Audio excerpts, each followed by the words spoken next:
Hello guys, welcome to my another blog. আর আজকে আমি একদম সাদা হোয়াইট শাড়ি পরে কোথায় যাচ্ছি বলো তো? আজকে আমাদের একটা শ্যুটের জন্য ডেকেছে, তো বলেছে হোলি খেলতে হবে, তো হোয়াইট শাড়ির থিম আমাকে তাই বলেছে।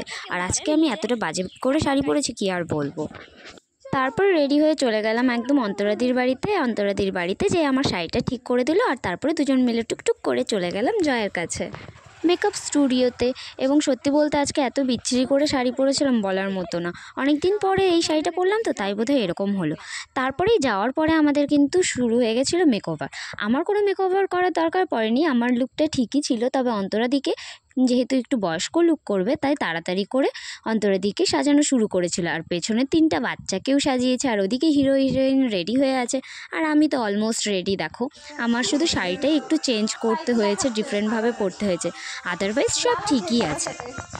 আর এদিকে আমার ক্যারেক্টারটা যেহেতু বিবাহিত, তাই আমাকে এখানে মিষ্টু একটুখানি আইশ্যাডো দিয়ে সিঁদুর পরিয়ে দিয়েছিল এবং সিঁদুরের ফোঁটাও দিয়ে দিয়েছিল। আর শাখা পলা পরিয়ে একদম পুরো একটা গৃহিণী টাইপ একটা মেকওভার আমার হয়েছিল। আর এদিকে অন্তরাদির লুকটা ছিল শাশুড়ির, সেহেতু অন্তরাদির লুকটা একটু বয়স্ক করছিল। আর দেখো কতটা খাটনি হয়, একটা মেকআপ আর্টিস্ট যখন একজনকে সাজায় কতটা খাটনি করতে হয়, সেটা হয়তো মেকআপ আর্টিস্ট না হলে জানাই যেত না। দেখো কতটা পরিমাণে মেকআপ করে একদম বয়স্ক লুকটা ক্রিয়েট করেছে। আর এটা কিন্তু খুব টাফ ছিল, অতটা ইজি ছিল না। তারপরে ছিল জয়ের একটা ক্যারেক্টার, তো জয় পাঞ্জাবি পরে পুরো রেডি হয়ে গেছে, আর মুখে পুরো আবির টাবির লাগিয়ে রেডি। আর ওদের একটু ফটোশ্যুট হলো। তারপরে কিন্তু আমাদের নেক্সট আরও শ্যুট ছিল, সেই জন্য আমাদেরকে কিন্তু আউটডোরে যাওয়ার কথা ছিল। আর এদিকে পঙ্কজ এসেছিলো, পঙ্কজ ফটোগ্রাফার হয়ে। আর এদিকে দেখো ফটোশ্যুট চলছে, সাদা শাড়ির উপরে লাল শাড়ি জড়িয়ে কিন্তু এদিকে ফটোশ্যুট করা হচ্ছিল। কারণ একটা লুক হবে যেটা ম্যারিড, আর একটা লুক হবে যেটা আনম্যারিড বিধবা টাইপের। তো সেই নিয়ে এদিকে লুকটা কমপ্লিট করা হলো। আর এদিকে যে হিরো, আর এদিকে চলে এসছে দেখো আরেকজন বন্ধু, যেটা হিরোর বন্ধু হবে। আর এদিকে একটা মজার বিষয় কি জানো, জয় হয়েছে ওই নববিবাহিত দম্পতি, যেখানে ও মরে যায় এবং তারপরে শুরু হয় বিধবার কাহিনী যেটা। তো প্রথমত জয় শ্যুট করালো, তারপরে কিন্তু ওখান থেকে পুরোটাই লুক ক্রিয়েট যেটা করেছিল সেটা চেঞ্জ করে আবার আউটডোরে গেছে। মানে প্রচণ্ড একটা চ্যালেঞ্জিং অ্যাক্টিভিটি ছিল আমাদের কাছে। আর আমাকে না সবথেকে বেশি অ্যাক্টিভিটিটা খারাপ ছিল, কারণ আমাকে হিংসুটি বুড়ি হতে হয়েছিল, যেটা আমি একদমই না, অপোজিট। আর এই যে সেই আমাদের বিধবা বৌদি, যেটা বৌদি সেজেছে আমার, আর আগে কিন্তু এই আমার মডেল ছিল ফাইনাল এক্সামে। তো তারপরে আমরা সবাই বেরিয়ে পড়লাম একদম আউটডোর শ্যুটের জন্য। আর এদিকে এই যে বৌদি, এদিকে মাঝখানে মেয়ে আমি আর শাশুড়ি, আর এদিকে 3জন বাচ্চা ছিল। তো সবাই মিলে খুব মজা করতে করতে কিন্তু টোটোতে করে চলে যাচ্ছিলাম আমাদের শ্যুটের জন্য। আমার বাড়ির পেছনে এসেছি আমি শ্যুট করতে। কি বাত है।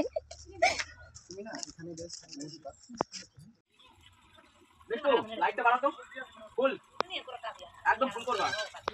তো এদিকে আমাদের শ্যুট শুরু হয়ে গেছিলো। আর আমাদের এই যে দেখো একদম পুরো স্ট্যাচুর মতন দাঁড়িয়ে থাকতে হয়েছে। আর এটা কিন্তু আমার বাড়ির পেছনের যে বাড়িগুলো সেখানে। আর এখানে কিন্তু আমি বারবার হাসি হচ্ছিলো, কারণ আমি না সিরিয়াস মুডটা খুব একটা করতে পারি না, আমি বেশি ফানি মুডটাই বেশি হয়ে যায়। এখানে বারবার আমাকে বলছে যে হাসি কিন্তু মুখে হবে না, রেগে। আর এদিকে আমার হাসি থামছেই না। তো এদিকে বারবার ভিডিও করার সময় তার মাঝখানে আবার বাইক গাড়ি এগুলো চলতেই ছিল, কারণ রাস্তার মাঝখানে। তো দৌড়ে এসে তারপরে আবার পঙ্কজ আমাদেরকে দেখালো। আর এদিকে বাইক তো যাওয়া আসা করছেই, সবাই মানে এমনভাবে একটা শ্যুট চলছিল বলার মতো না, খুব মজা লেগেছে, সেটা হলো মেন কথা। আর আমরা খুব মজা করে কাজটা কিন্তু করেছি। এদিকে ক্যামেরার সাথে সাথে জয়ও আমাদের শ্যুটটা যেটা ছিল সেটা একটুখানি ফোনের মধ্যে কমপ্লিট করে নিয়েছিল।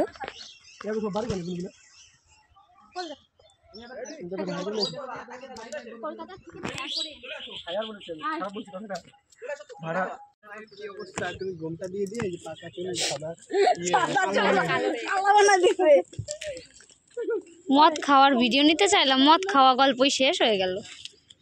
বাহ,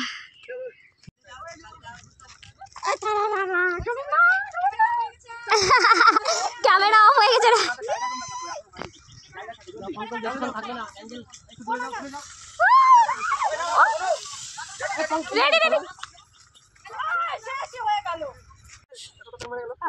আর্মি আর্মি এখানে এখানে হাতের কাছে।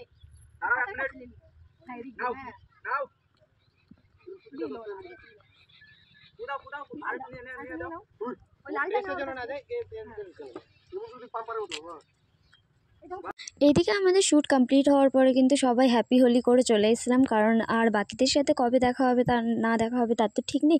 তো শ্যুট কমপ্লিট হওয়ার পরে কিন্তু আমরাও অলমোস্ট একদম ভূত হয়ে এসেছিলাম, মানে আমাদেরও হোলি খেলা হয়ে গেছিলো এবং ছবি তুলেছিলাম, খুব মজা করেছি।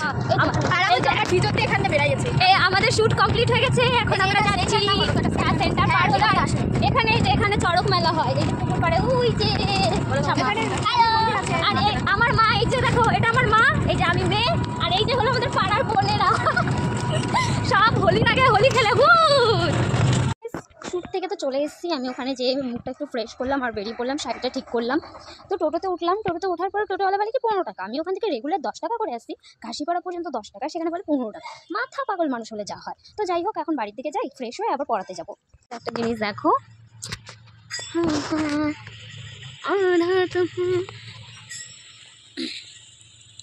এদিকে প্যান্ডেল করে নিয়েছে, আর এদিকে দেখো কিছুটা দেখা যাচ্ছে ওই যে পেছনে প্যান্ডেল। যাই হোক, যতটুকু হোক হালকা পাতলা দেখিয়ে দিলাম। ওমকে পড়াতে যেয়ে জানতে পারলাম ওমদের বাড়িতে আজকে ন্যাড়া পূরণের পুজো আছে, তো সেখানে পুজোর জন্য ডাকলো। তো তখন ওমের সাথে সাথে আমাকেও ডাকা হলো এবং আসলাম। তো এখানে পুজো হচ্ছিলো এবং ন্যাড়া পূরণও শুরু করলো। তারপর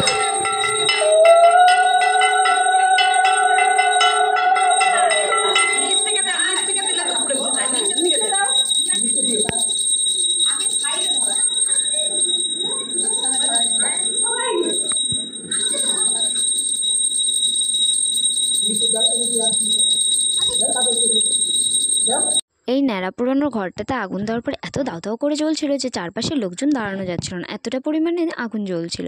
তারপরে তো আমরা চলে এসেছিলাম পড়িয়ে, এবং পড়ানোর পরে দিদির একটা ইনভাইট ছিল বান্ধবীর বাড়িতে, তো সেখানে চলে এসেছিলাম এবং সেখানে কিছুটা খাওয়া দাওয়া করার কথা ছিল। তো এখানে আমি বসে গেছি এবং আমার সাথে আমার এক পুরনো ফ্রেন্ডের দেখা হলো, তো তার সাথেই বসেছিলাম, আর তার ছেলে এই যে পাশে বসে আছে। তো সবাই মিলে একটুখানি বসলাম এবং তারপরে আমাদেরকে কিন্তু খেতে দিয়ে দিয়েছিল। নিরামিষ খাবার হলেও অনেকগুলো কিন্তু এর সাথে আইটেম করেছিল। তারপরে আমরা খাওয়া দাওয়া করে নিচে নামার পরে দিদি যে বান্ধবী ইনভাইট করেছিল তার হাজব্যান্ডকে আমাদেরকে বললো দিয়ে আসতে, এবং উনি আমাদেরকে বাড়ি পর্যন্ত দিয়ে গেল। সো আজকের ভিডিওটা এতটুকুই, দেখা হচ্ছে নেক্সট ব্লগে।